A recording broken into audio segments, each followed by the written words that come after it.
Hello and welcome back to my channel. आज हम continue करेंगे साइनोवियल जॉइंट्स की क्लासिफिकेशन के बारे में। Let's get started. Synovial joints के डिफरेंट टाइप्स होते हैं उसकी क्लासिफिकेशन में, जैसे plane synovial joint, hinge joint, pivot joint, condylar, ellipsoid saddle, ball and socket joint.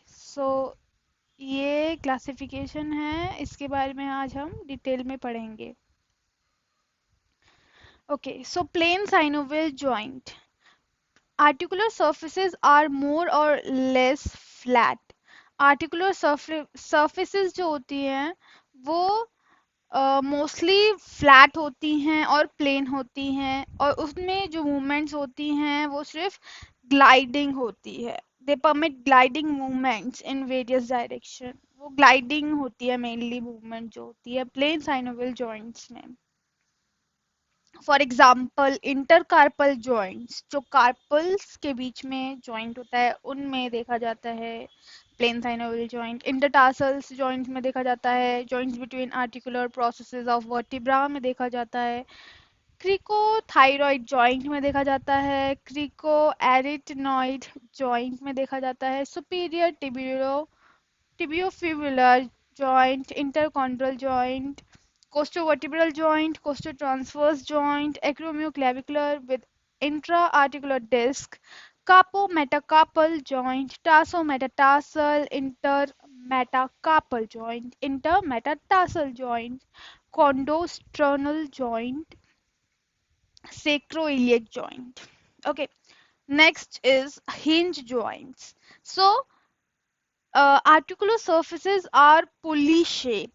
जो आर्टिकुलर सर्फेसेस होती हैं वो पुली शेप्ड होती हैं। ओके, फॉर एग्जांपल अगर आप एल्बो जॉइंट को देखो, सो जो ह्यूमरस की आर्टिकुलर सर्फेसेस है that is pulley shaped. Okay, pulley shaped, more or less circular in shape, that's called pulley shape. There are strong collateral ligaments, उसके बहुत ज़्यादा स्ट्रॉन्ग होते हैं लिगामेंट्स जिनको कोलेट्रल लिगामेंट्स बोलते हैं, जो साइड में प्रेजेंट होते हैं। Movements are permitted in one plane around the transverse axis. और हिंज जॉइंट्स में वन एक्सिस में मूवमेंट होती है अराउंड ट्रांसवर्स एक्सिस में। Okay, so for examples elbow joint flexion extension होता है, ankle joint plantar flexion and dorsiflexion, interphalangeal joints जितने भी देखते हैं आप, जितने भी फेलेंज में प्रेजेंट होते हैं जॉइंट्स, उसमें फ्लेक्शन एक्सटेंशन मूवमेंट्स देखी जाती हैं only in one plane. Okay, so this is all about hinge joint. Next is pivot और trochoid joints. So articular surfaces comprise a central bony pivot surrounded an osteoligamentous ring. Movements are permitted in one plane around a vertical axis. Articular surfaces जो होते हैं उनमें एक central बोनी pivot होता है, peg होता है, सराउंडेड बाय ओस्टियोलिगामेंटियस रिंग। उसके सराउंड में होता है ओस्टियोलिगामेंटियस रिंग, बीच में एक पिवट होता है। Movements are permitted in one plane around a vertical axis. और मूवमेंट जो है वो एक वर्टिकल एक्सिस में वन प्लेन में प्रोवाइड होती है बस। एग्जाम्पल्स है superior and inferior radioulnar joints and median atlantoaxial joints। atlantoaxial joints में एक डेंस होता है, डेंस एक्सिस में होता है, और एटलस में एक होल रहता है जिससे कि डेंस उसमें आता है। एंड एक वन प्लेन में एक फिक्स मूवमेंट्स रहती है उनकी। So it is also a type of pivot joint. Okay, उस तरह से होता है। This is elbow joint, Okay, which is a hinge joint.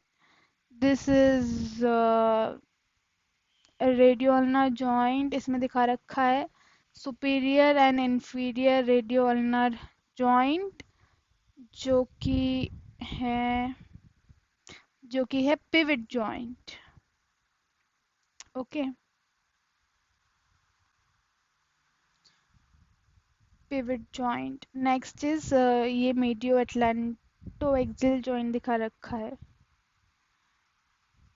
Okay, so next is condylar joints. Condylar joints और बाइकॉन्डाइलर भी बोलते हैं। Articular surfaces includes two distinct condyles. Articular surfaces में दो कॉन्डाइल्स होते हैं, convex and concave. Okay, these joints permit movements mainly in one plane, और एक ही प्लेन में मूवमेंट देते हैं around transverse axis but partly in another plane, but थोड़ी सी मूवमेंट ये दूसरे प्लेन में भी देते हैं around the vertical axis. Example is knee joint, which is a condylar joint, permits movements in one plane around the transverse axis, but partly in another plane भी होता है, that is rotations. So knee joint examples हैं left and right jaw joints, और temporomandibular joint is also an example of condylar joint. So knee joint में concave and convex दोनों type की surfaces होती हैं। ऐसे ही अगर आप टेम्पोरोमैंडिबुलर जॉइंट में ऊपर वाला मैंडिबुलर का सरफेस देख रहे हो, तो it is all it is concave and convex. Okay, see if you are getting this, concave and convex. This is concave, this is convex. So both the surfaces in a particular bone that is in its articular surface, और उस joint को बोलेंगे condylar joint.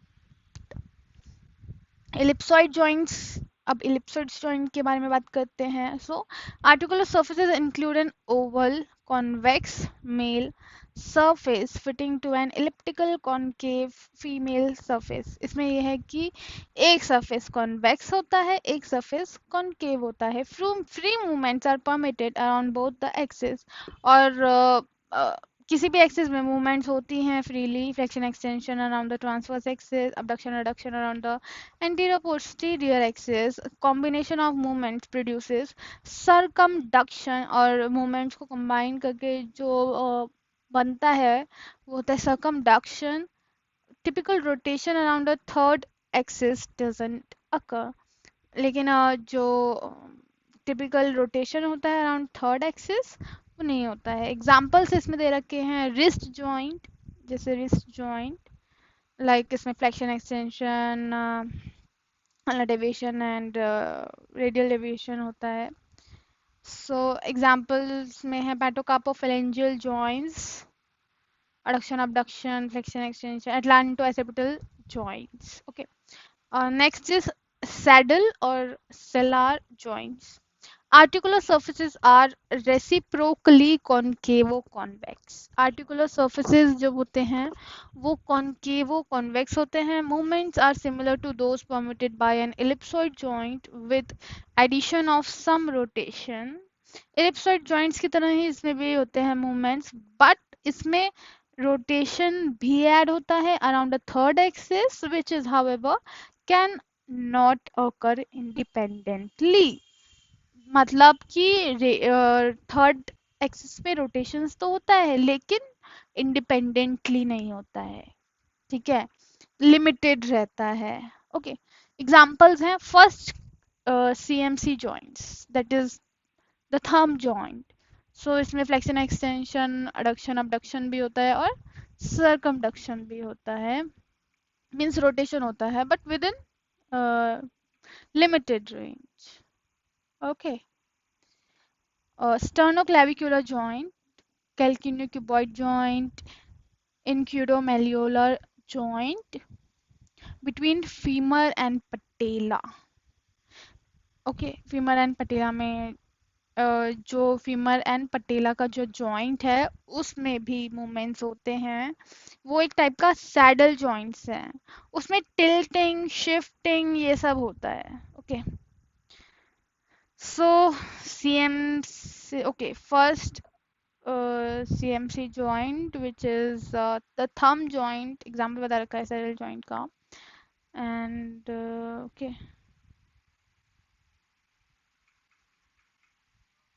this is sternoclavicular joint. This is calcaneocuboid joint. Concave and convex, both the surfaces are present. Okay, if you can see, concave और convex दोनों हैं present. Next is ball and socket joint, spheroidal joints भी बोलते हैं इसको। Ball and socket joints, इसमें आपको पता है एक कॉनकेव होता है एक कॉन्वेक्स होता है। ठीक है, movements occur around an infinite number of axis, movements बहुत सारी एक्सिस में होती है जिसका एक कॉमन सेंटर होता है। Flexion, extension, adduction, abduction, medial rotation, lateral rotation and circumduction all occur quite freely, और सब फ्रीली मूवमेंट्स होती हैं। ओके, कोई लिमिटेड भी नहीं है। Examples shoulder joint, hip joint, talocalcaneo navicular joint, incudostapedial joint. So this is a hip joint which is between the acetabulum of the pelvis and the head of femur. It is a ball and socket type of variety. This is stellocalcaneal navicular joint. Okay, next is terminology and definition. So we are done with the classification of synovial joints, and now we will start about the terminology and definition. So these are some terminologies and their definition which I will tell you in this. So let's get started. Human kinesiology, it means study of geometry of surfaces and their associated movements. Human kinesiology का मतलब है कि study of geometry, geometry की study करना। Geometry किसकी? Surfaces की and उनसे related movements की। Okay, male surface. So male surface is an articulating surface which is larger in surface. ऐसा आर्टिकुलर सरफेस जो कि बड़ा है, जिसका सरफेस एरिया ज्यादा है, and always convex in all direction, और कॉन्वेक्स है उसका। Okay, it's convex in shape. Okay, larger surface area and convex in shape. Female surface, an articulating surface which is smaller and concave in all direction, just the opposite of the male surface. Okay, next is simple joints. Joints with only two articulating surface, that is male and female. That is a simple joint. Simple joint वो होता है जिसमें only दो articulating surface होती है, male and female. Compound joints, joint possessing more than one pair of articulating surface, एक से ज़्यादा पेयर होता है आर्टिकुलेटिंग सरफेस का। Degree of freedom, number of degree of freedom होता है number of axis at which the bone in a joint can move. Bone कितने axis में मूव कर सकती है, that is the degree of freedom. एक axis में कर सकती है अगर मूव तो 1 डिग्री ऑफ फ्रीडम होगा, 2 एक्सिस में कर सकती है तो 2 डिग्री ऑफ फ्रीडम होगा, एंड 3 एक्सिस में अगर मूव कर सकती है तो 3 डिग्री ऑफ फ्रीडम होगा उस जॉइंट का। Uniaxial movement of base at a joint is limited to one axis. एक एक्सिस तक अगर लिमिटेड है, ये सेम है। Uniaxial means 1 degree of freedom, biaxial with 2 degrees of freedom, for example in wrist joint, and multi-axial 3 axis along with intermediate positions also, that is shoulder joint, 3 degrees of freedom basically Translation. What is translation? Translation is sliding movements of one articular surface over another. एक articular surface का दूसरी articular surface पे slide करना, that is translation. Second is okay, next topic is movements and mechanisms of joints. So movements basically बता रखी हैं joints की, और उसका mechanism क्या है, so वो भी बता रखा है. So angular movement leading to diminution or increase in angle between two adjoining bones. दो adjoining bones के बीच में अगर angle increase हो रहा है, so that is angular movement. वो angular movement होता है. इंक्रीज और डिक्रीज दोनों ही. एंगुलर मूवमेंट में क्या हो रहा है कि दो जॉइंट्स के बीच दो बोन्स के बीच जब इंक्रीज और डिक्रीज हो रहा है एंगल, उसको बोल रहे हैं angular movements basically. So flexion means we have read it previously also. Flexion and extension. Flexion means decrease in angle between the bones of a joint. Extension is increase in angles between the bones of a joint. Adduction, abduction, movements away and towards the median plane respectively. Circumduction, when a long bone circumscribes a conical space. Okay. Rotation. Bone moves around a longitudinal axis. Bone जब move कर रही है एक longitudinal axis के along, उसको rotation बोलेंगे. And adjunct rotation and conjunct rotation. So adjunct independent rotation, locking of knee joint. Adjunct is independent rotation, locking of knee joint. For example, locking of knee joint. ठीक है. Conjunct rotation is rotation which accompany other movements. Conjunct means कि with related with other movements also. Rotations which are related with other movements also. Okay. For example, it is seen in first carpometacarpal joint. So okay. So third point is shape of articular surface. अब shape कैसी हमें दिखेगी. So the common shapes of articular surface are ovoid और oval in shape और concave in shape. When concave, convex is male ovoids. Okay. B is cellar or saddle shaped.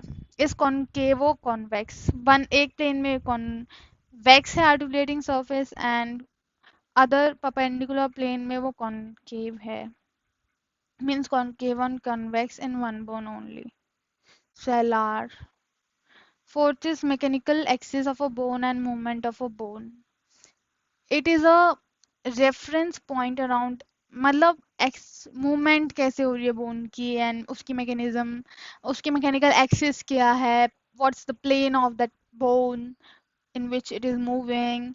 So in this we will learn it. It is a reference point around which joint mechanics can be studied and around which the most habitual conjunct rotation occurs. वो एक reference point होता है जिसके around जो है joint move करता है and उसके अराउंड रोटेशंस अकर्स होती हैं. Spin.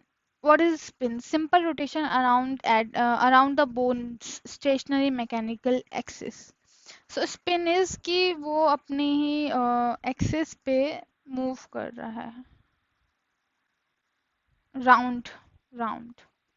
Swing is any other displacement of the bone and its mechanical axis apart from spin is termed as swing. वो अपनी ही एक्सिस में डिस्प्लेसमेंट हो रही है उसकी. ठीक है. Apart from spin it is swing. Swing में भी प्योर और अनप्योर, इम्प्योर भी हो सकता है, प्योर भी हो सकता है. प्योर स्विंग और impure swing. Let's not get into detail of this.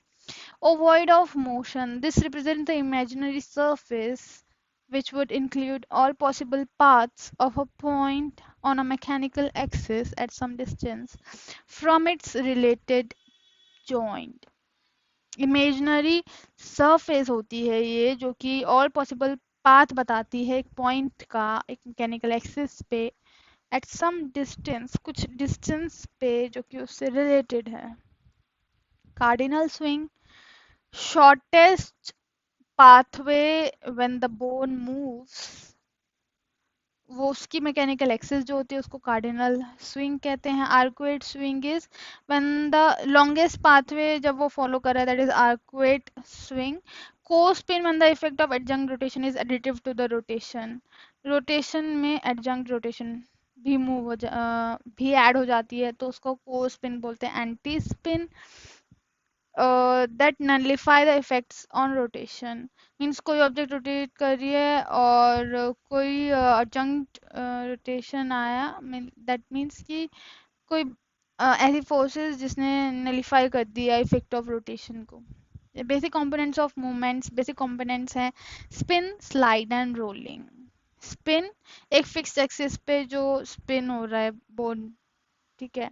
Slide means कि एक सरफेस दूसरी सरफेस पे मूव कर रही है, दैट इज स्लाइड कर रही है और ट्रांसलेट कर रही है. रोलिंग, इन अ रोलिंग मूवमेंट एक बोन के सारे एक्सिस दूसरी बोन के सारे एक्सिस के जब कांटेक्ट में आते हैं उसको बोलते हैं rolling. Okay. Joint position, joint position, अब close pack position, close packed position, जब जॉइंट की सर्फेसेस हैं वो एकदम बहुत ज़्यादा कॉन्ग्रुएंट होती हैं, मीन्स एकदम क्लोज कांटेक्ट में आती हैं.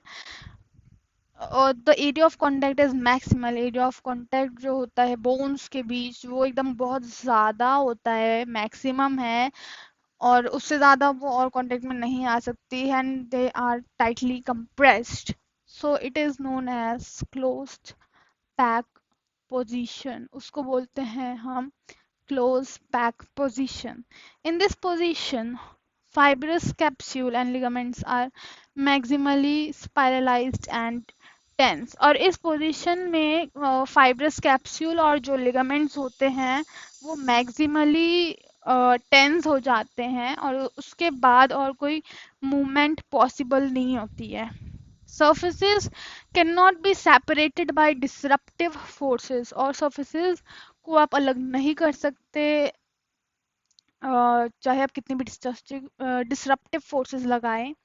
Articular surfaces are liable to trauma, और अगर आपने ज़्यादा फोर्स लगाई तो हो सकता है कि वहाँ पे ट्रॉमा हो जाए. Okay, so that's it. And इसमें क्लोज पैक पोजीशन बता रखी है अलग अलग जॉइंट्स की.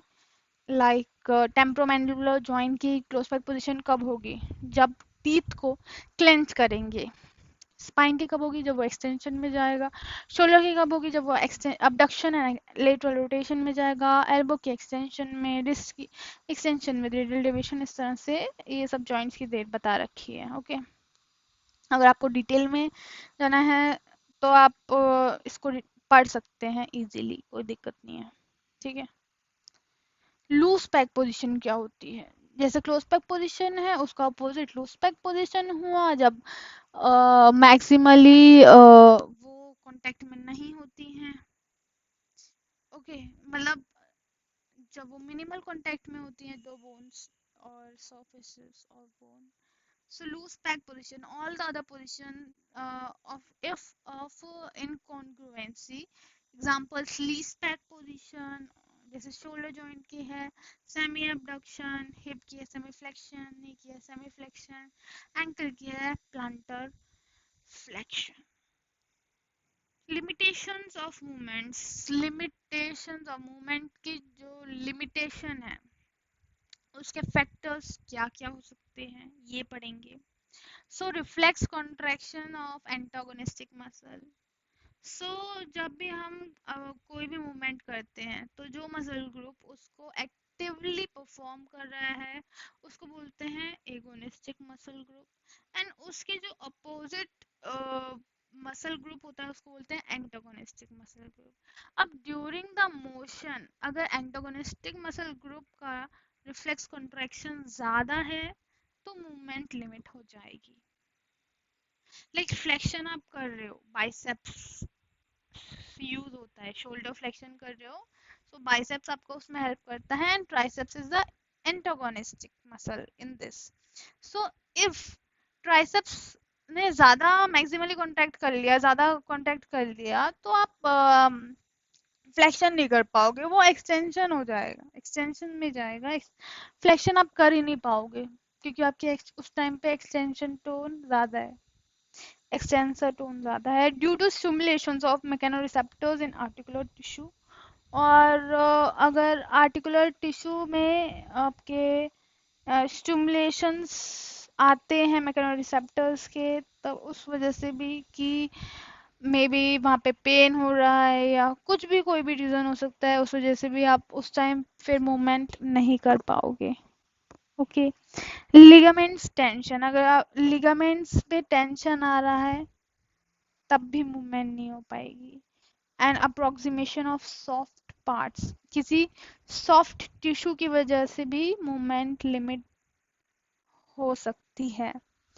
अब हम पढ़ेंगे mechanism of lubrication of synovial joint. Synovial joint में जो साइनोवियल फ्लूइड्स होते हैं उसका क्या मैकेनिज्म होता है, और साइनोवियल जॉइंट का कैसे लुब्रिकेशन का जो मैकेनिज्म है वो पढ़ेंगे, कैसे वो लुब्रिकेट होते हैं। सो साइनोवियल फ्लूइड हमने पढ़ा था सिक्रेट होता है साइनोवियल मेम्ब्रेन से, जो कि स्टिकी है, विस्कस है, क्यों? क्योंकि उसमें हाइलुरोनिक एसिड है, एक एक म्यूकोपॉलीसेकेराइड है। It serves the main function of lubrication of the joint but also nourishes the articular cartilage. It not only lubricate the joint but also nourishes the articular cartilage, articular cartilage को nourish करता है, joint को lubricate करता है। Second point, hyaline cartilage. Hyaline cartilage covering the articular surface possesses inherent slipperiness like that of the ice. So hyaline cartilage जो होता है, जो कि joints के ऊपर प्रेजेंट रहता है, उसमें एक स्लिपरीनेस होती है स्टार्टिंग से ही, जैसे आइस की होती है। ठीक है, आइस कैसे स्लिप करती है एकदम, उसी हिसाब से हाइलाइन कार्टिलेज की भी स्लिपरीनेस होती है property. Intra articular fibrocartilages, intra articular fibrocartilages articular disc और मेनिस्काई इसकी बनी हुई होती है, आर्टिकुलर डिस्क या मेनिस्काई इंट्रा आर्टिकुलर फाइब्रोकार्टिलेजेस की बनी होती है।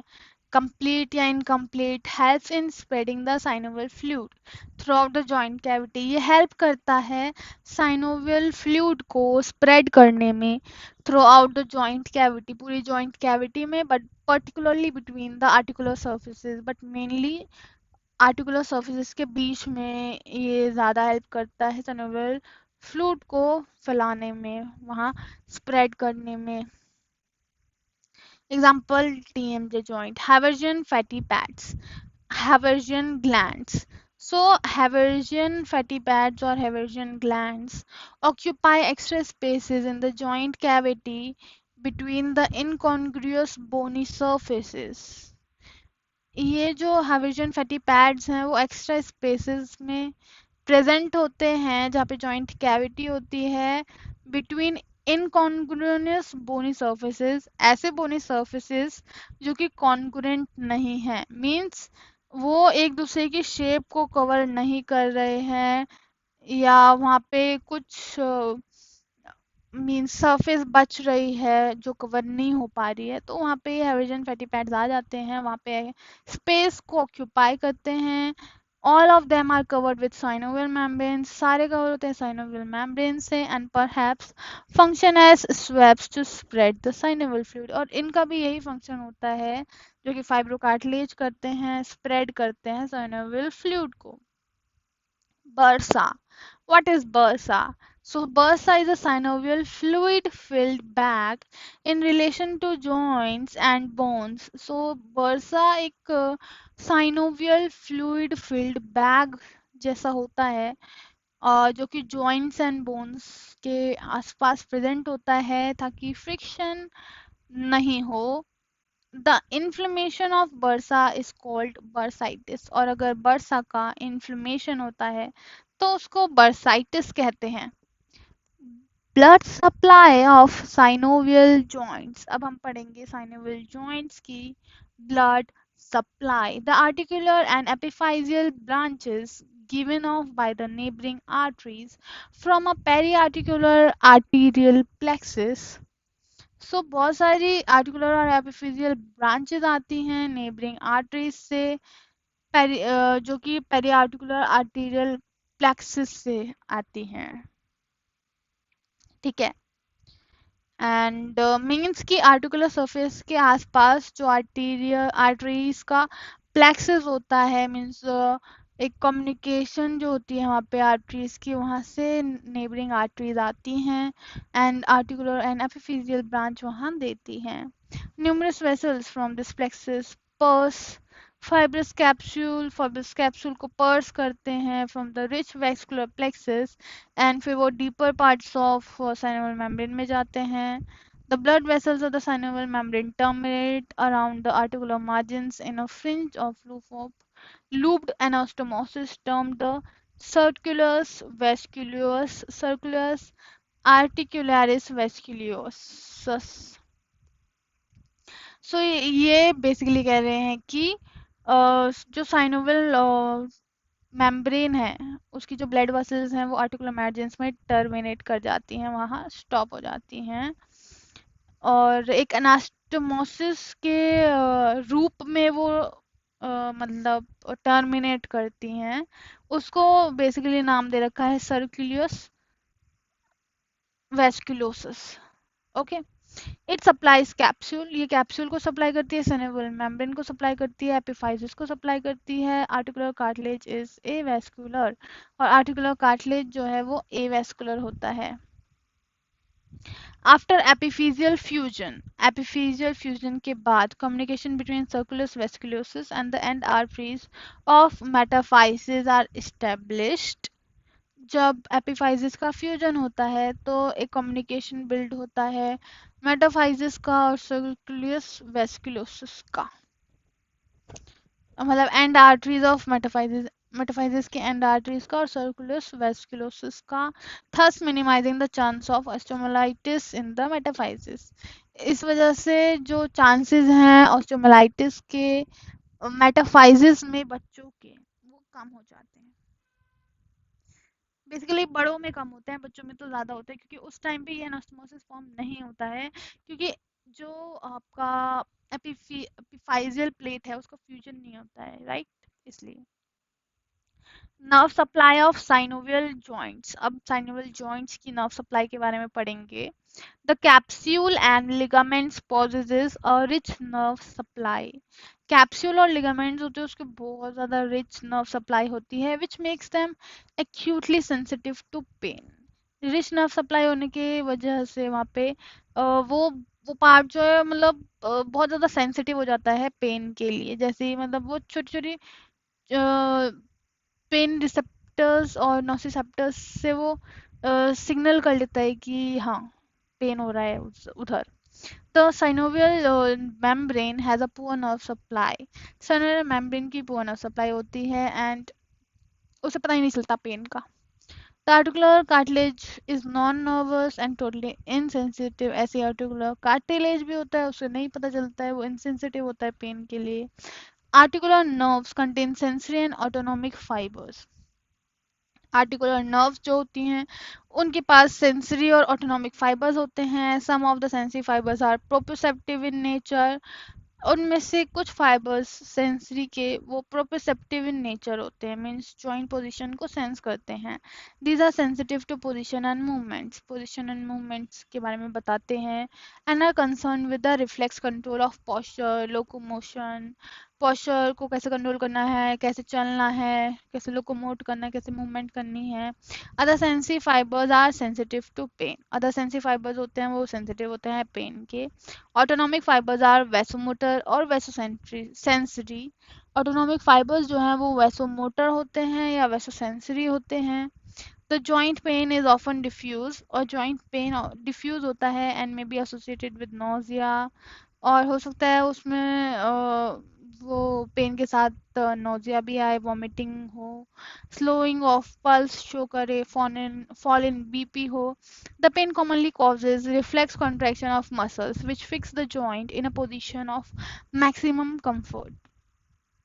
और पेन की वजह से रिफ्लेक्स कॉन्ट्रैक्शन होता है मसल्स में, जो कि मसल और जॉइंट को मैक्सिमम कंफर्ट वाले पोजीशन में ले जाते हैं। जैसे आपको जब भी लगती है, दर्द होता है, तो आप वो मूवमेंट नहीं करते, आप उस पोजीशन में रखते हो जिसमें आपका जॉइंट जो है वो उतना मींस सबसे ज़्यादा रिलैक्स्ड फील कर रहा है एंड सबसे लेस पेन फील कर रहा है, आप उस पोजीशन में ले जाते हो। इसी तरह ये यही बता रहा है।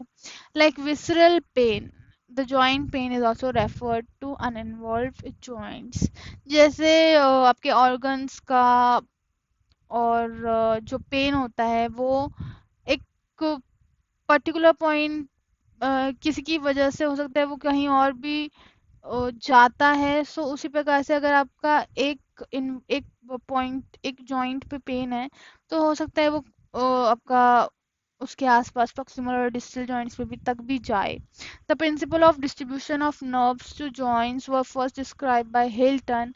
और जो प्रिंसिपल है डिस्ट्रीब्यूशन ऑफ नर्व्स का टू जॉइंट्स, कि कैसे कैसे डिस्ट्रीब्यूट करना है नर्व्स को जॉइंट्स में, वो सबसे पहले डिस्क्राइब किया था हिल्टन 1891 में। So Hilton's law states, so Hilton का लॉ कहता है कि that a motor nerve to the muscle acting on a joint tends to give a branch to that joint।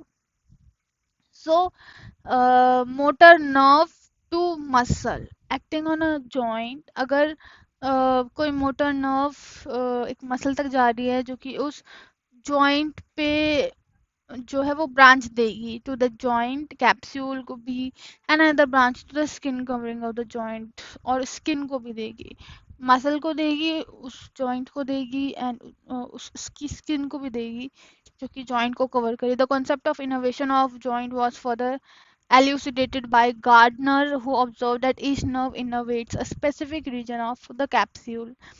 और जो कि बाद में गार्डनर द्वारा ये चेंज हुआ। फर्दर 1948 में उन्होंने बोला कि नहीं, ऐसा नहीं है, और उन्होंने ऑब्जर्व किया कि हर नर्व जो इनर्वेट कर रही है एक स्पेसिफिक कैप्सूल के रीजन को, मतलब एक ही पूरे कैप्सूल को नहीं कर रही है, अलग अलग जो जो भी नर्व है वो एक पर्टिकुलर रीजन ऑफ कैप्सूल को सप्लाई कर रही है, and which is rendered taut by a given muscle is innervated by the nerve supplying its antagonist। Thus, the pattern of innervation is concerned with the maintenance of an efficient stability at the joint।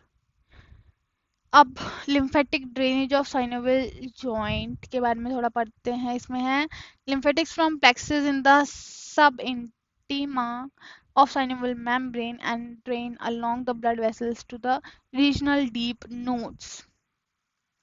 Lymphatics from plexus in the subintima of the synovial membrane and drain along the blood vessels to the deep regional deep nodes। ये कह रहा है कि मतलब lymphatics का भी अपना एक प्लेक्सस होता है, और साइनोवियल मेम्ब्रेन के थ्रू ये कनेक्टेड रहता है और ड्रेन करता है बाद में ब्लड लॉन्ग वेसल्स से डीप रीजनल नोड्स में, जो कि एक्सिला में एंड फर्दर कुछ पर्टिकुलर रीजन्स में प्रेजेंट होते हैं। स्टेबिलिटी ऑफ साइनोवियल जॉइंट्स, अब साइनोवियल जॉइंट्स की स्टेबिलिटी के बारे में बता रखा है, और जो बहुत ज़्यादा इम्पोर्टेंट फैक्टर्स हैं, वेरियस फैक्टर्स हैं स्टेबिलिटी देने में किसी भी एक जॉइंट, किसी भी पर्टिकुलर जॉइंट को सो वो मेन है muscles, ligaments and bones. Muscles, ligaments and bones बहुत ज़्यादा इम्पॉर्टेंट है किसी भी जॉइंट की स्टेबिलिटी मेंटेन करने के लिए। So muscles, the tone of different group of muscles acting on the joint is the most important. अलग अलग मसल, उनकी टोन किस तरह की है, वो जॉइंट पे किस तरह एक्ट कर रहे हैं, वो बहुत ज़्यादा इम्पॉर्टेंट है उसकी स्टेबिलिटी के लिए और उसको स्टेबिलिटी को मेंटेन करने के लिए भी। Without muscles the knee, the shoulder would be unstable. बिना मसल्स की जो नी है, शोल्डर जॉइंट है, वो अनस्टेबल हो जाएगा and arches of the foot would collapse. और जो आर्चेस हैं फुट की आर्चेस जो है, medial arch and later arch, they will collapse if the muscles are absent. So muscle plays a very important role for a joint. Ligaments are important in preventing any over movement. Ligaments बचाती हैं कोई भी type की over movement होने से, ज़्यादा movement होने से, and in guarding against sudden accidental stress, और वो बचाती है जॉइंट को किसी भी सडन एक्सीडेंटल स्ट्रेस से। However they do not help against a continuous strain. वो कंटिन्यूस स्ट्रेन अगर आता रहेगा किसी भी मसल में, तो वो हेल्प नहीं कर पाएगी, because one is stretch they tend to remain elongated, क्योंकि एक बार वो स्ट्रेच हो गई तो वो इलोंगेटेड हो जाती है, शॉर्ट नहीं हो पाती है, उसकी उसके पास इलास्टिक प्रॉपर्टीज नहीं है। In this respect elastic ligaments, ligamentum flava and ligaments of the joints of auditory ossicles are superior to the common type of white fibrous ligaments। और इन्होंने थोड़ा सा क्लासिफाई कर दिया कि अगर इलास्टिक लिगामेंट्स की बात की जाए तो ligamentum flava and ligamentum of the auditory ossicles जो हैं वो इलास्टिक ज़्यादा इलास्टिक है अगर कंपेयर करें बाकी वाइट फाइब्रस लिगामेंट्स से। Okay, bones help in maintaining stability only in firm type of joints. Bones जो हैं वो हेल्प करता है स्टेबिलिटी में जॉइंट्स की, like hip and ankle. Otherwise in most of the joints, shoulder, knee, sacroiliac, their role is negligible। उनका role negligible है bones का। हिप और एंकल में मेनली बोन्स का रोल है, बाकी में शोल्डर जॉइंट में मसल्स का ज़्यादा रोल है एंड नी में भी मसल्स का रोल है, सेक्रोइलिक लिगामेंट्स का भी रोल है। सो या it differs. For some joints it is the bone, which are the main stability provider.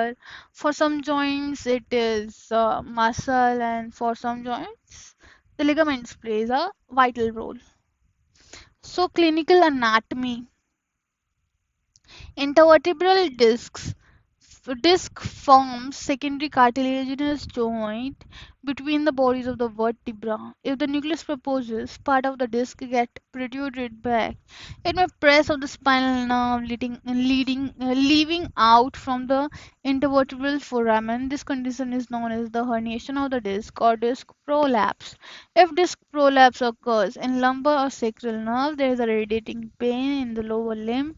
Then the condition is called sciatica. सो अगर इंटरवर्टिब्रल डिस्क जो है वो मतलब उसमें जो न्यूक्लियस पल्पोसिस है, एनलस फाइब्रोसिस है, सो न्यूक्लियस पल्पोसिस अगर अपनी जगह से हट जाता है, ठीक है, एंड बैकवर्ड जाता है, स्पाइनल कॉर्ड को कंप्रेस करता है, सो या फिर फोरामेन इंटरवर्टिबल फोरामिना में जो स्पाइनल नर्व्स है उसको इम्पिंज करता है, तो वो नर्व को कंप्रेस कर सकता है जिसकी वजह से रेडिएटिंग पेन आता है। अगर सेक्रल नर्व्स को उसने इम्पिंज कर दिया तो सियाटिका उसको बोलते हैं, जब पूरे पीछे बैक ऑफ द लेग में पूरा रेडिएट करता है pen eight end of the foot तक। द जॉइंट्स में गेट डिसलोकेटेड, जॉइंट्स जो है वो डिसलोकेट भी हो जाते हैं अपने सॉकेट से, एंड सबलक्सेशन भी होता है, पार्शियली लीव कर देता है वो अपने सॉकेट को।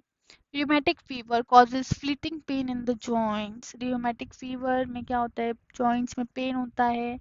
Streptococcal pharyngitis होता है, it is most temporary pain in the joints. The toxins of the bacteria may affect the mitral valve, the heart or the kidneys. और ये जो है वो kidneys को and heart के mitral valve को भी affect करता है. So yeah, this is disc prolapse. As I am saying, it is impinging the nerve. Okay, see this impinging the nerve, and it is leading to PIVD, prolapse intervertebral disc. This is subluxation, and A is subluxation and B is dislocation.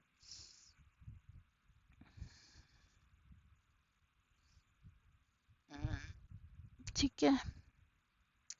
Next is rheumatoid arthritis. Rheumatoid arthritis is also one of the main conditions. Okay, so it is inflammatory systemic disease. ये एक inflammatory systemic disease है involving the synovial membranes of small joints of the hands. इसमें small joints of the hands involve होते हैं due to the chronic inflammatory process. There is deformity of the fingers और chronic inflammatory process की वजह से इन fingers इसकी मतलब fingers में deformity आ जाती है, like for example swan neck deformity, botany deformity, ulnar deformity. Osteoarthritis is a degenerative, it is one of the commonest degenerative conditions that we see in the old age persons. Okay, is of the large weight bearing joints. ये large weight bearing joints की वजह से होता है. Articular cartilage जो wears out हो जाता है, degenerate करता है, peripheral osteophytes बन जाते हैं. Patients feel lot of pain due to rubbing of the bone together during movements of the joints. And बहुत pain और discomfort रहता है patient के लिए. The degenerative changes or spondylitis may occur in the cervical spine. Spondylitis जो cervical spine में होता है, leading to narrowed intervertebral foramen, causing pressure on the spinal nerve. और वो जब नैरो हो जाता है स्पाइनल इंटरवर्टिब्रल फोरामेन तो वहाँ पे स्पाइनल नर्व को कंप्रेस करता है. So these are the changes in the rheumatoid arthritis with the clinical features. Haberden nodes in the B point. Okay. Osteoarthritis, you can see the images. These are the bony changes in spondylitis. Okay. Narrow हो गया यहाँ पे foramen. Osteoarthritis and rheumatoid arthritis में difference बता गया है. Age and joints, disorder and initial damage, systemic disease. Osteoarthritis middle age में देखा जाता है, single large weight bearing joints में ये पाया जाता है. रिमेटॉइड आर्थराइटिस में किसी भी एज में हो सकता है. Multiple small joints of hands and feet are involved. ये डिजनरेटिव होता है osteoarthritis and rheumatoid arthritis is inflammatory. Synovial membrane से रिलेटेड होता है और वो आर्टिकुलर कार्टिलेज से. सिस्टमिक में none and ESR is normal, rheumatoid factor absent. Rheumatoid में सिस्टमिक डिजीज होती है, ESR रेज होता है, एनीमिया पॉजिटिव होता है, rheumatoid factor present. There may be injury to various structures in the joints. At some times, the medial meniscus of the knee joint may get injured. In that case, it needs to be removed. कभी-कभी क्या होता है कि meniscus भी इंजर हो जाता है. Like for example in knee, तो उस टाइम पे क्या होता है कि उसको रिमूव करवाना पड़ता है. The metaphysis, the ends of the diaphysis or shaft is the actively growing end of the bone. ठीक है, मतलब यहाँ पे ग्रोथ, इस पे ग्रोथ होती है, इससे बोन की ग्रोथ होती है मेटाफाइसिस में. In some joints the capsule encloses the metaphysis as well. और कहीं कहीं पे जो कैप्सूल है वो मेटाफाइसिस को भी इनक्लोज करता है. In such joint infection from metaphysis would reach the joint cavity and cause septic arthritis. और इन जॉइंट्स में इन्फेक्शन फैल जाता है मेटाफाइसिस से पूरी जॉइंट कैविटी में एंड कॉज सेप्टिक अर्थराइटिस को कॉज करता है। There may be fracture into the joint space leading to collection of blood and broken pieces of the ends of the bone in a joint cavity. कभी कभी fracture भी हो सकता है। And if joints has been diseased for a very long time with no hope of recovery, then these can be replaced. और कभी कभी क्या होता है कि जॉइंट्स की रिकवरी की कोई होप नहीं होती तो उनको रिप्लेस भी किया जाता है। एंड एक्सरे दिखा रखा है यहाँ पे रिप्लेस्ड जॉइंट्स का। ओके, ए में राइट हिप जॉइंट रिप्लेस किया गया और बी में बोथ नी जॉइंट्स रिप्लेस किए गए हैं।